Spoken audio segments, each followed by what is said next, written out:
자, 그럼 동물도 권리가 있을까? 이 부분 한번 해볼게요. 자, 동물도 권리가 있을까는 논증이죠. 자, 논증이니까 자, 이거 이 논증에 대한 일단 그 이론을 한번 설명을 해보고 이어서 한번 해보도록 하겠습니다. 자, 일단 논증. 자, 논증이라고 하는 것이 요소가 있어요. 논증의 필수 요소가 있는데 논증의 필수 요소가 주장과 이유, 근거입니다. 자, 이거는 이제 많이 알고 계실 거긴 해요. 자, 한번 봅시다. 자, 여기 주장. 자, 주장, 그리고 이유, 그리고 근거가 있는데, 이유와 근거의 차이가 뭐냐면, 이유는 주관적인 생각입니다. 그래서 나는 이래서 이 주장을 하는 거야. 약간 요런 식의 느낌이죠. 근거는 객관적인 정보나 자료, 그러니까 약간 여러분들 표를 제시한다거나, 그 다음에 그 전문가의 말을 인용한다거나, 아니면 구체적인 수치를 제시하는 건, 이걸 근거라고 하는 거예요. 그거는 이제 사실은 주장에 대한 근거이기도 하지만, 이유에 대한 근거이기도 하죠. 그래서 이제, 자, 요게 이제 필수적인 게 주장, 이유, 근거, 얘네들은 필수적이고요. 그 다음에 예상 반론과 그에 대한 반박은 약간 뭐랄까 필수적이지는 않지만 그렇게 이제 그 논증에서 사용될 수 있는 요소다 이렇게 볼 수 있을 겁니다. 자, 그러면 그 뒤에 한번 볼게요.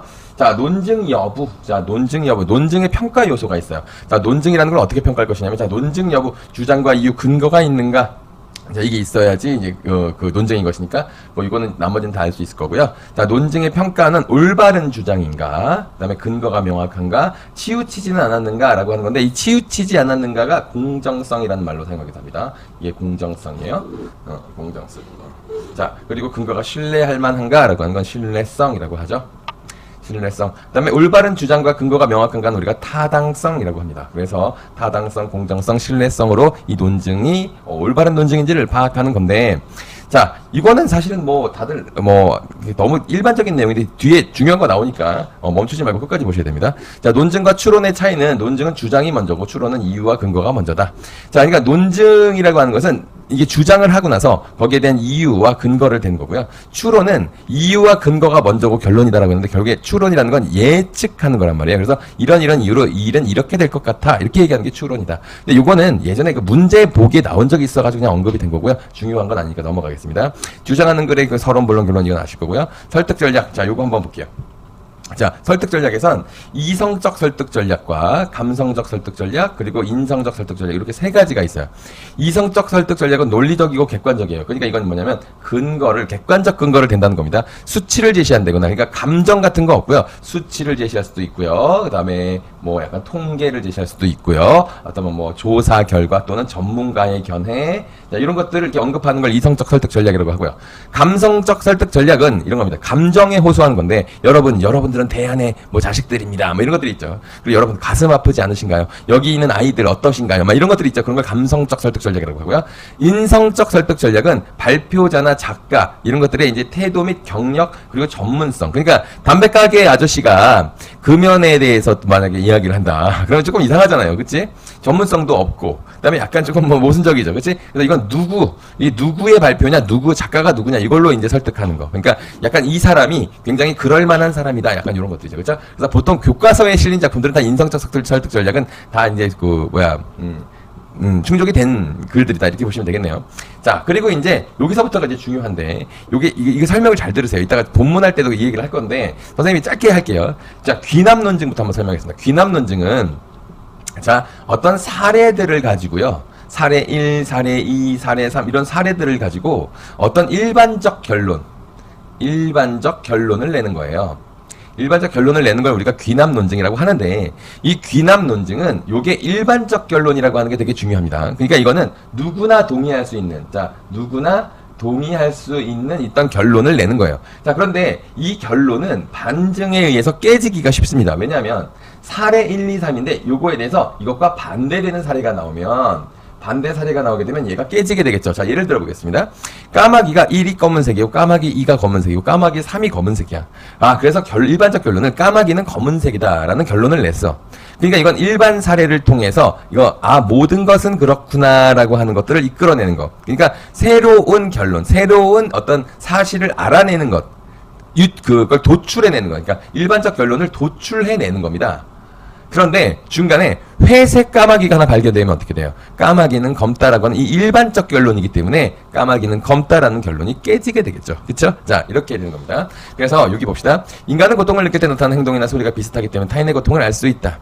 동물이 나타나는 것도 마찬가지다. 비슷하다. 그러므로 동물도 고통을 느낀다. 이게 이 논증의 방식이 귀납 논증인데, 이게 왜 귀납 논증이냐면, 자, 인간은 고통을 느끼게 되는 행동이나 소리가 비슷하다라고 하는 건 행동도 사례, 소리도 사례, 여러 가지 사례를 모아보는 거야.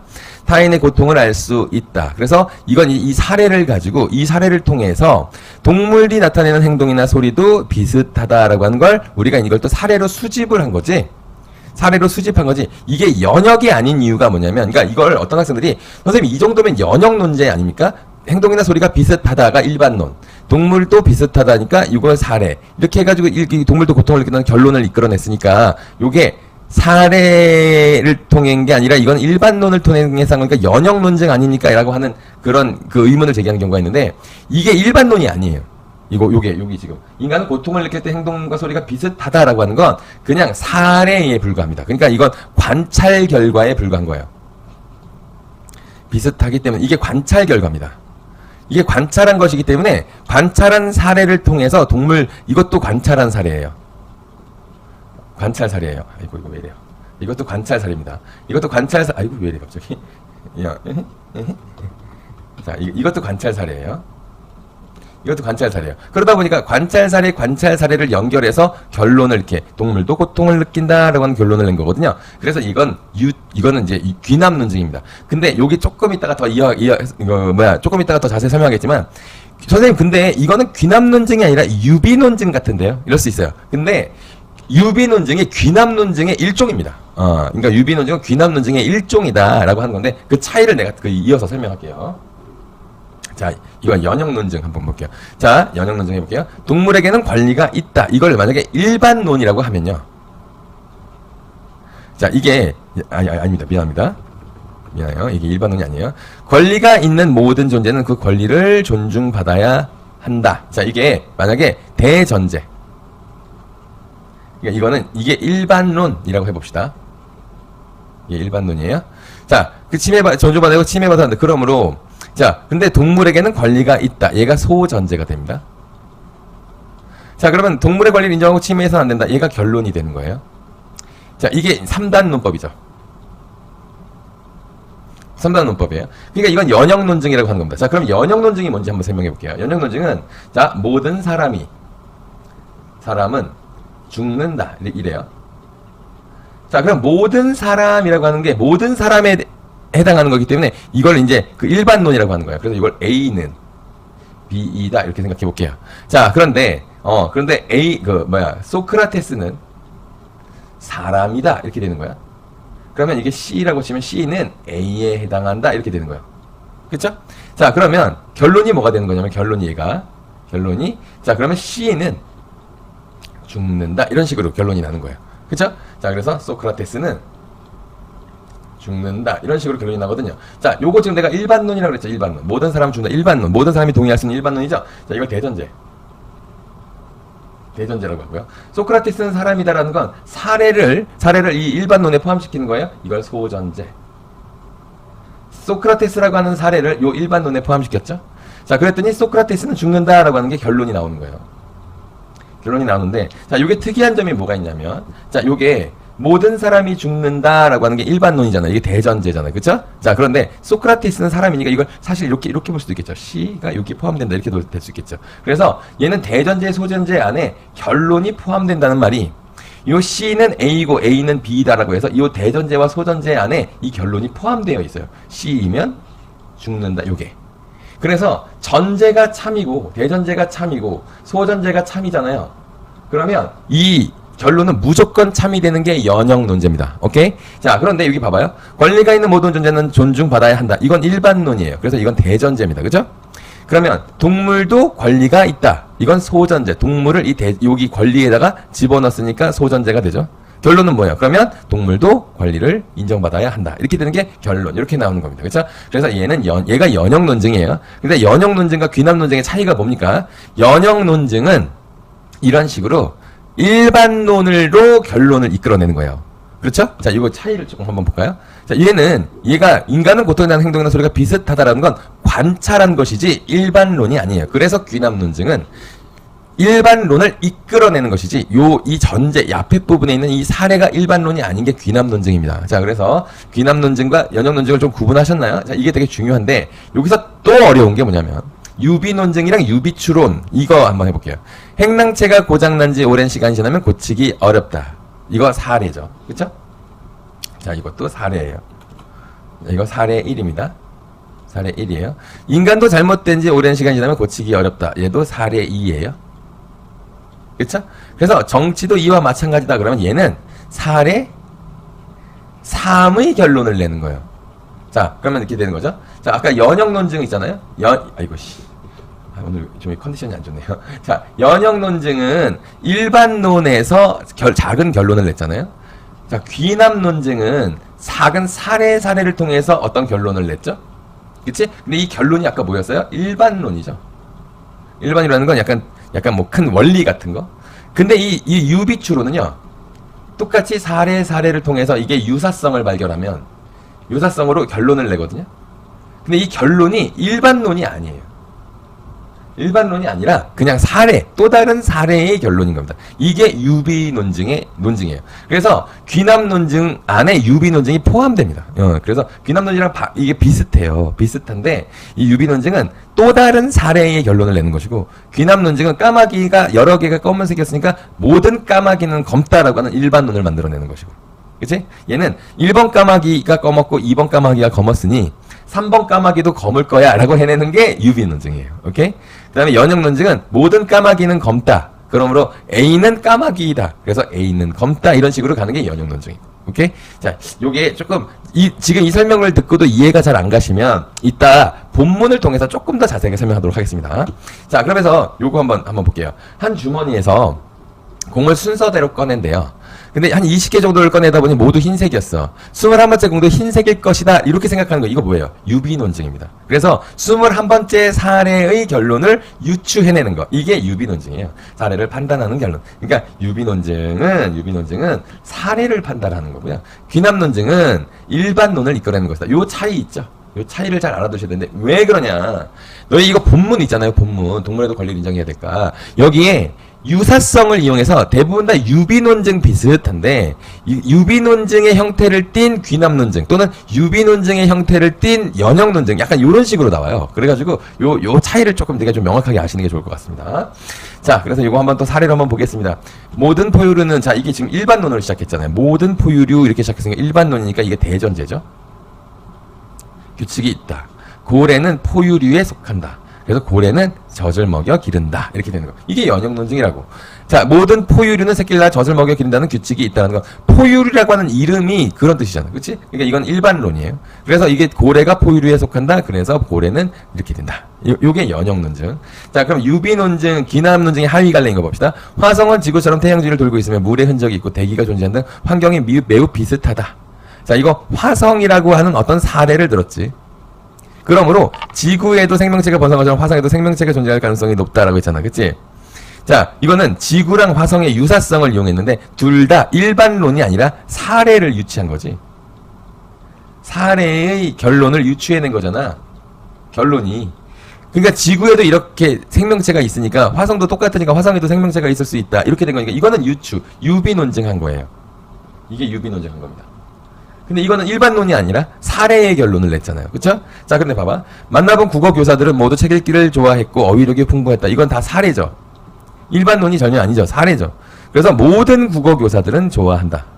귀납 논증이죠. 그런데 너가 한 명이라도 되게 어휘력이 없고 조금 말도 못하고 이런 국어 선생님을 만났어. 그럼 뭐가 되는 겁니까? 귀납 논증이 깨지는 거죠. 그래서 이거 깨지기 쉬운 거예요. 그래서 유비 논증이랑 귀납 논증은 깨지기가 쉽습니다. 그래서 유비 논증은 귀납 논증이 한 하위 갈래다. 이 정도로 보시면 되겠어요. 그래서 그러니까 왜냐면 선생님이 이 설명을 왜 이렇게 자세히 하냐면 질문이 많이 와요. 질문이 많이 들어오는데 이 질문들의 핵심이 선생님 유비 논증 아니에요, 이건 귀납 논증 아니에요, 이건 연역 논증 아니에요, 막 이런 거 많이 물어본단 말이에요. 그래서 선생님 이거 그냥 그 부분을 중심으로 좀 자세히 보려고 하는 겁니다. 자, 한번 볼게요. 자, 인간은 누구나 인간답게 살고 싶어한다. 어울려 살려는 욕구를 충족하고 싶어한다. 동물도 마찬가지이다. 이렇게 있잖아요. 그렇죠? 자, 그러면 요거는 지금 무슨 논증입니까? 자, 이 논증은, 자, 생각해보면, 자, 이거는 귀납 논증이에요. 인간은 누구나 인간답게 살고 싶어 한다가 약간 이걸 일반론으로 자, 일반론이라고 한번 해볼게요. 자, 그 다음에 그 사회 속에 남과 어울려 사는 욕구를 충족시켜 봐. 동물도 마찬가지다. 이랬어요. 그치? 자, 그러면 이건 어때요? 공통점을 이용한 거죠? 그쵸? 그래서 선생님 이건 연역 논증 아닙니까? 인간 누구나 인간답게 살고 싶어 한다. 모든 인간은 인간답게 살고 싶어 한다. 이렇게 되니까 일반론이니까 이건 연역 논증 아닌가요? 이랬는데 연역 논증은 대전제 안에 이 대전제가 모든 얘도 인간이다. 그러므로 얘도 인간답게 살고 싶어 한다. 이런 식으로 가야 되는 거잖아요. 그렇죠? 근데 이거는 그래서 이거는 두 개의 공통점을 자 이렇게 좀 바꿔봅시다. 이건 일반론이라고 보지 마시고 인간도 이것도 하나의 사례를 보세요. 사례. 동물의 사례로 보시는 거예요. 자, 그다음에 동물도 사례로 보시는 겁니다. 그쵸? 그치? 동물도 어떤 사례야. 그래서 동물도 마찬가지다. 그러니까 모든 생명체는 그 생명체답게 살고 싶어 한다라고 하는 결론을 내면 이건 뭐가 되는 거예요? 얘는 귀납 논증이 되는 거죠. 그치? 그러니까 마찬가지다. 그래서 이거는 이 귀납 논증인데 어떻게? 유비 논증의 형태를 띈 귀납 논증이 되는 거예요. 알겠습니까? 그래서 요게 이거 하나가 생략되어 있는 거라고 보시면 돼요. 생략된 게 모든 생명체는 그 생명체답게 살고 싶어 한다라고 하는 이 귀납 논증의 결론이 그냥 생략되어 있는 것이다. 이렇게 보시면 되겠어요. 자, 됐죠? 이렇게 되면 조금 더 명확해지잖아요. 이거 귀납 논증이에요. 자, 그 다음에 날개짓하며 높은 곳으로 흙을 주고 싶은 닭을 공장식 공원틀에 가둔다. 자, 이거 사례 1. 그쵸? 코끼리 사례 2. 얘들 다 뭐야? 인간에 의해서 학대당하는 거죠? 그치? 자, 이런 사례는 인간의 동물성을 물건으로 보고 있음을 보여준다. 이렇게 돼 있죠? 자, 이게 결론. 이거 이제 지금 알겠습니다. 이건 지금 무슨 논증입니까? 이거 귀납 논증이죠. 쉽죠? 그쵸? 이제 조금 이 본문에서는 좀 느낌이 오십니까? 사례, 결론. 이렇게 나왔잖아요. 그치? 사례, 결론, 귀납 논증. 이렇게 된 거예요. 근데 이 귀납 논증에 이걸 일반론이라고 볼 수 있는가? 인간은 물건으로 보고 있음을 보여준다. 사실 이거는 이제 결론이니까, 그치? 까마귀는 검다 비슷한 거잖아, 그치? 그래서 이거 귀납 논증. 어떤 한 사례가 아니라 모든 인간이 여기다가 이렇게 넣으면 되죠. 모든 인간은 동물을 생명체가 아니라 물건으로 보고 있다. 이렇게 되면 일반론이 되는 거잖아, 그치? 그러니까 약간 완벽한 논증이 아닌데 어떤 것과 가장 유사한 논증이라고 볼 수 있느냐, 약간 이런 식으로 보시면 돼요. 그냥. 그리고 모르겠다, 외워요, 그냥. 이거 귀납 논증이에요. 귀납 논증이에요. 자, 그러면 여기까지는 무슨 내용이었느냐 하면요. 인간도 모두 인간답게 살고 싶어 하는 것처럼 동물들도 동물답게 살고 싶어 하는 것이다. 그러니까 이게 봐봐. 여기 이 닭도, 그리고 여기 코끼리도 코끼리나 닭처럼 닭답게 살 수 있게 하느냐 이거죠. 그래서 물건으로 보고 있는 것이다. 인간은 인간 안에서 인간들이 자기가 원하는 방식으로 이렇게 하고 있기 때문에 좀 인간처럼 권리가 있지 않을까라고 해서 이건 뭐예요? 얘가 지금 이 주제에 대해서 의문을 던지는 겁니다. 그렇죠? 의문을 던지고 있습니다. 그렇죠? 과학자들은 동물의 행동을 관찰하고 증거를 확인함으로써 척추동물이 느끼는 고통을 느끼는 신경체계가 인간과 근본적으로 같다는 사실을 규명하였다. 그러니까 이거는 자 이게 전제가 되는데 이 전제가 뭐냐면 이 과학자들이 인간이나 동물이 굉장히 되게 유사하다. 신경체계가 유사하다는 사실을 규명하였다. 그러니까 이거는 이제 밝혀진 사실이다. 이런 거예요. 동물이 인간의 감각을 느끼는 능력이 비슷하다는 것을 말해준다. 그러나 고통을 느끼는 것은 꼭 과학을 동원하지 않더라도 쉽게 알 수 있다. 이게 무슨 말인지 알죠? 그래서 이거 한번 봅시다. 그 사람이 나타내는 행동이나 소리가 우리가 고통을 느낄 때와 비슷하다는 것에서 라고 했습니다. 자, 그러면 어떤 사람이요? 그 사람이니까 이거 사례네요. 그쵸? 타인이 고통을 느낀다는 것을 안다. 동물도 그러니까 여기서는 사례로 봅시다. 그래서 고통을 느낄 때와 비슷하다라고 했어요. 그쵸? 자, 그러니까 이건 둘 다 어때요? 유비 논증이죠. 그쵸? 유비 논증 비슷하잖아요. 그래서 동물도 고통을 느낀다. 근데 이걸 뭘 했어요? 이거 일반론을 끌어냈잖아요. 그치? 그럼 이게 뭐가 되는 거야? 이거 귀납 논증이 되는 겁니다. 오케이? 공통점을 이용한 유비 논증의 형태인데 일반론을 끌어냈으면 귀납 논증이라고 본다. 이제 조금 이해가 가십니까? 이렇게 되는 거예요. 자, 다음에 그래서 여기 교과서나 자습서 같은 데도 그냥 귀납 논증이라고만 써 있어요. 그러니까 내가 지금 선생님이 이렇게 얘기하는 게 여러분들 조금 더 어렵게 느껴질 수도 있어요. 이게 왜 그러냐면 학교 선생님이 유비 논증 언급도 안 하셨어요. 그러면 그냥 귀납 논증이라고 보시면 돼요. 여기 연역 논증은 한 번밖에 안 나와요. 그러니까 다 귀납 논증인데, 근데 이게 유사성을 이용하고 있으니까 자꾸 궁금하니까 자꾸 물어보시는 거잖아요. 그렇죠? 자, 그렇게 좀 자세히 보는 거다 이렇게 생각하시면 되겠습니다. 자, 다음에는 이거 한번 볼게요. 흑백 노예제도, 그치? 흑인 노예제, 흑백 분리 정책 이거 얘기하는 거예요. 자, 대표적인 사례다. 그러한 제도가 차별하는 것은 누구나 인정한다. 그랬습니다. 자, 요것도, 요게 이제, 이건 밑에 정리된 게 있으니까 그거 한 번만 볼까요? 이거 한번 봅시다. 자, 여기 있어요. 자, 이 부분, 흑백 노예 제도나 흑백 분리 정책. 자, 요 부분에 대해서 한번 볼게요. 대표적인 사례이다. 그러한 제도가 차별이라는 것은 누구나 인정한다. 피부색에 따르다는 이유, 누구나 인정한다. 그랬어요, 여기. 누구나. 그치? 이거 차별이다. 그치? 피부색에 따르다는 이유로 다른 사람을 노예로 삼는다든지 판단하는 것은 명백한 차별이다. 라고 해서 이거 사례지, 사례. 그리고 이것도 사례예요. 피부색에 따라서 대하는 기준이 될 수 없다. 그래서 설정망으로 된 좁은 우리나 이것도 이제 사례예요, 사례. 인간이나 동물 중 어느 종 속하는 자가 그 고통을 느끼는지 판단할 때 고려할 요소가 될 수 없으므로 인간의 고통과 동물의 고통을 구별하는 것은 차별이다. 이랬어요. 자, 그러면 얘는 연역 논증의 성격을 띈다. 이렇게 볼 수 있어요. 이거. 선생님 이거 아까 이거 사례라고 했는데 왜 얘가 연역 논증이에요? 이걸 이렇게 바꾸면 됩니다. 자, 대전제가 보편적 원칙이잖아요. 고통을 느끼는 대상을 대할 때 인간이 가진 이유로 차별을 해서는 안 된다. 이게 일반론이라고 하는 겁니다. 그쵸? 이거는 자, 이런 것들이 누구나 인정한다니까 이게 대전제가 일반론이 되는 거예요. 그쵸? 그래서 소전제 보겠습니다. 동물원, 그 다음에 아까 흑인, 이런 것들 있죠. 노예, 노예로 삼는 거, 이런 거. 동물의 고통, 인간과 구별하여 고통을 주는 행위다. 그러니까 이것처럼 얘네들도 소전제도, 이거 봐봐. 이 흑인 노예도, 고통을 느끼는 대상을 대할 때 차별해서는 안 된다. 이것도 차별하면 안 되고, 이 동물원도 동물원에서의 동물도 차별하면 안 된다. 그래서 동물원의 간행은 명백한 차별이다. 이런 식으로 결론이 나기 때문에 얘는 연역 논증의 성격을 가지고 있다고 볼 수 있습니다. 이렇게 정리를 해보면 그렇게 된다는 거지. 그치? 이걸 누구나 인정한다. 그래서 이건 사례. 그쵸? 그 다음에 동물원 사례. 이 사례들을 어떻게 했어요? 요거. 그러니까 대표적인 사례, 이건 이 차별의 사례로 넣은 거잖아. 그치? 그러므로 고통을 느끼는지 판단할 때 고려할 요소가 돼서 인간의 고통을 구별하는 것은 차별이다. 이게 결론 이렇게 되잖아. 그치? 이걸 차별이라는 걸 인정한다. 이 사례는 여기에 포함된다. 그러므로 얘는 차별이다. 이겁니다. 그렇죠? 그래서 얘네들은 연역 논증이라고 볼 수가 있는 거예요. 얘네들이 연역 논증이라고 할 수 있는 애들인 겁니다. 자, 그 다음에 이어서 볼게요. 나머지는 좀 쉽진 않아요. 네, 나머지는 다 어렵진 않아요. 선생님 오늘 말을 왜 이렇게 못하죠? 자, 그 다음에 여기 피터 싱어가 나옵니다. 자, 피터 싱어. 자, 이거는 인용한 거죠? 피터 싱어의 말을 인용한 건데, 인용한 것도 이제 약간 근거를 대는 방식 중에 하나죠. 동물의 권리 인정하지 않는 태도는 인종의 이익을 위해 다른 이유로 차별이 된다는 주장과 다를 바 없다고 역설하였다. 이 역설은 힘을 주어 말하다입니다. 힘을 주어. 내가 어휘를 안 해가지고, 이게 어휘 때문에 틀린 학생들이 있어가지고요. 힘을 주어 말하다. 자, 여기 이건 힘을 줘서 말했다는 뜻이에요. 자, 마지막으로 동물의 권리를 인정하는 일은 사회적 진보에 해당한다. 자, 이랬어요. 이따가 내용은 정리를 밑에서 하니까. 자, 사회적 진보에 해당한다. 그러니까 이게 우리가 약자를 대하는 태도가 그 사회가 얼마나 발전된 사회인지를 알 수 있다는 겁니다. 그래서 이게 스티븐 핑거의 말을 또 인용했습니다. 이 사람의 책을 인용한 거죠. 자, 그 동물의 권리에 대한 논의가 확산된 이후 학대 건수가 줄어들었고 성차별, 아동 학대 그리고 인종 혐오 범죄에 관련된 것도 줄어들었더라.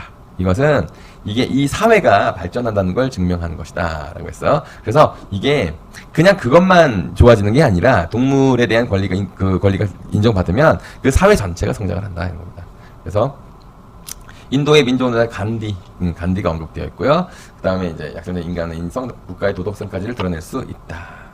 자, 마지막입니다. 동물의 권리를 인정하지 않는 이들은 동물은 인간과 다름으로 이건 이제 여기 중요한 게 또 나왔습니다. 요거 있죠? 자, 요게 뭡니까? 이거 예상 반론이죠? 인간과 다른 걸 근거로 해서 얘가 동물의 권리를 인정할 필요가 없다라고 주장할 수 있다는 거예요. 그러니까 그 근거는 뭐냐면 인간은 이성적 사고하고 언어를 사용하는데 동물은 그렇지 않지 않느냐 이랬습니다. 자, 그런데 이제 여기에 대해서 반박할 수 있는 건 뭐냐면 갓난아이는 이성적 사고나 언어를 사용하지 않잖아. 그러면 갓난아이도 인간이라고 볼 수 없는 것이냐, 그러니까 권리를 인정할 수 없는 것이냐 이렇게 얘기할 수가 있잖아요. 그치? 자, 우리와 같은 인간의 속함으로 동물과 다른 대우를 받아야 한다고 주장한다면 이것은 인종차별주의와 같은 논리이다라는 겁니다. 자, 그렇죠? 자, 그렇기 때문에 이것도 뭐냐면 이것도 사실은 유비 논증에 해당해요. 얘네들의 논리도 유비 논증에 해당합니다. 자, 근데 유비 논증인데 결론적으로는 얘가 뭐예요? 결론적으로는 일반론을 끌어냈잖아요. 그치? 그래서 얘도 귀남 논증입니다. 유비 논증과 비슷하지만 이 일반론을 끌어냈기 때문에 귀납이다. 그렇죠? 그래서 권리를 인정해야 한다라는 결론이니까 그래서 이건 귀납이에요. 자, 동물에게는 권리가 있다. 그래서 권리가 있는 존재는 그 권리를 존중받아야 하고 이거 연역 논증이에요. 그렇죠? 동물에게는 권리가 있다. 권리가 있는 존재는 권리를 존중받아요. 권리가 침해돼서는 안 된다는 게 당연하다. 따라서 우리는 동물의 권리를 존중해야 한다. 그렇지? 그래서 이거는 동물에겐 권리가 있다. 자, 얘가 대전제고요. 아까 한 거죠. 이거 소전제. 권리가 있는 존재는 존중받아야 한다. 동물에게는 권리가 있다. 그러므로 우리는 동물의 권리를 존중해야 한다. 이거잖아요. 그치? 그래서 여기는 지금 이거 사례. 이런 것들. 열거법. 동물원, 화장품, 이런 것들. 이런 게 관행인데, 이 관행이 부정적인 거다라는 겁니다. 그래서 동물도 동물의 본능에 맞게 행동하도록 존중하는 것이 동물의 기본이다. 이렇게 됐습니다. 자, 일단 선생님 논증에 좀 집중해가지고 이 본문을 봤는데 조금 어렵지 않았나 모르겠네. 그치? 네. 자, 그런데 자, 봐봅시다. 자, 이거 하나만 정리해볼게요. 인간은 누구나 인간답게 살고 싶어 한다. 이것도 사례로 보고, 그래서 모든 동물도 마찬가지이다. 이런 식으로 결론을 냈다 하면 얘도 귀납 논증이라고 봐야 된다. 됐죠? 자, 다음 본문 논증 방식은 날개짓 하면 노봉을 흙을 쪼고 싶은 닭을 공작 이거 있지. 이것도 귀납 논증이에요. 자, 이거 아까 얘기했습니다. 닭, 코끼리 다 이러니까 물건으로 보고 있다. 이것도 귀납 논증인 거지. 그치? 사례를 통해서 물건으로 보고 동물을 생명을 지닌 존재가 아니라 물건으로 보고 있다라고 하는 결론을 이끌어냈잖아요. 그래서 귀납 논증이다. 그쵸? 이건 어쨌든 유비 논증은 아닌 그냥 완전 통째로 귀납 논증이잖아요. 얘는. 그치? 자, 이것도 귀납 논증입니다. 자, 과학자는 동물의 행동을 관찰하고 이것도 하나의 사례로 보는 거예요. 사례. 자, 뭐 이거 확인하면서 척추동물이 느끼는 고통과 근본적 같다는 사실을 규명하였다. 그래서 능력이 비슷하다. 이런 결론을 냈잖아요. 그치? 이것도 귀납 논증입니다. 그쵸? 이거 다 하나씩 다 사례로 보는 거예요. 사례로 보고 유사성이 발견된 거야. 그치? 여기서는 그래서 유사성이 발견된 거야. 그러니까 다시 한번 정리하면 사례 이런 게 있어. 사례 이런 게 있어. 이런 게 있는데 여기에 다 공통점이 있으면 공통점을 기반으로 해서 결론을 내면 유비 논증인데 유비 논증의 결론이 일반론과 가까우면 그냥 귀납 논증이라고 본다. 이렇게 이거예요. 너무 같은 말을 여러 번 하죠. 미안해요.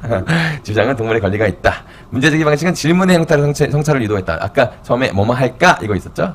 그 다음에 비교와 나열 방식. 아까 쉼표 많이 썼던 거 있었잖아요. 그치? 그리고 이게 비교가 공통점 이용한다는 거잖아요. 공통점을 이용했기 때문에 비교. 그리고 아까 막 쉼표 나열된 것 때문에 나열의 방식이다. 자, 이거 주장에 대한 이유. 이건 한번 정리해 두시는 게 좋습니다. 동물도 인간과 같이 고통을 느낀다. 그 다음에 인정하지 않은 태도는 인종차별주의와 다르지 않다. 그 다음에 동물의 권리 인정하는 것은 약자를 위한 사회적 진보에 해당한다. 자, 이거 뭐예요? 얘가 이유예요. 이유. 근데 이 이유에 대한 근거는 뭐야? 과학 연구 결과, 경험적 사실, 그 다음에 피터 싱어의 견해, 스티브 핑커의 저서의 견해, 이거 각각 1 이렇게 맞춰져 있는 겁니다. 이렇게. 이런 식으로 얘가 근거를 댔잖아요. 그치? 이유는 아까 주관적이라고 그랬잖아요. 그리고 이 근거는 객관적이라고 그랬죠? 객관적인 자료를 이용한다고 그랬잖아요. 그치? 이렇게 되는 거예요. 자, 그 다음에 이 부분의 논증 방식은 라고 했습니다. 그 사람이 아까 이거 한 거네요. 이거 귀납 논증이고, 유비 논증 비슷한 귀납 논증이다. 이건 이제 더 이상 안 할게요. 아까 이거 한 거고. 그 다음에 예상 반론과 그 반박을 쓰시오 있네요. 자, 동물은 이성적 사고를 할 수 없어. 언어를 사용할 수 없다. 반박은 갓난아이로 반박했죠. 갓난아이도 그럼 이성적 사고를 갖고 언어를 할 수 없으므로 권리를 인정하면 안 된다. 이런 결론이 나와야 되는데 그 결론이 잘못됐다 이거지. 그치? 그러면 안 된다. 자, 다음에 논증 방식. 아까 연역 논증이 있었습니다. 아까 했고요. 자, 그 다음에 인권과 관련하여 동물의 권리를 인정하는 것은 어떤 의미인가? 동물도 동물의 본능에 맞게 행동하도록 존중하자. 이게 이 글의 궁극적인 주장이죠. 그러니까 권리를 인정하자는 말이 동물도 그 동물들 나름대로의 본능에 걸맞게 살 수 있도록 해라. 이거예요. 그 다음에 자, 여기 사실론제, 가치논제 중에 어떤 거? 얘는 가치논제입니다. 자, 요 정도 보시면 될 것 같아요. 가치논제가 뭐야? 옳다, 그르다를 따지는 거죠. 자, 그러니까 동물의 권리를 인정하는 것이 옳으냐, 그렇지 않은 것이 옳으냐, 이걸 따지는 것이기 때문에 이거는 가치 논제다 이렇게 보시면 되겠습니다. 자, 여기까지 하겠습니다.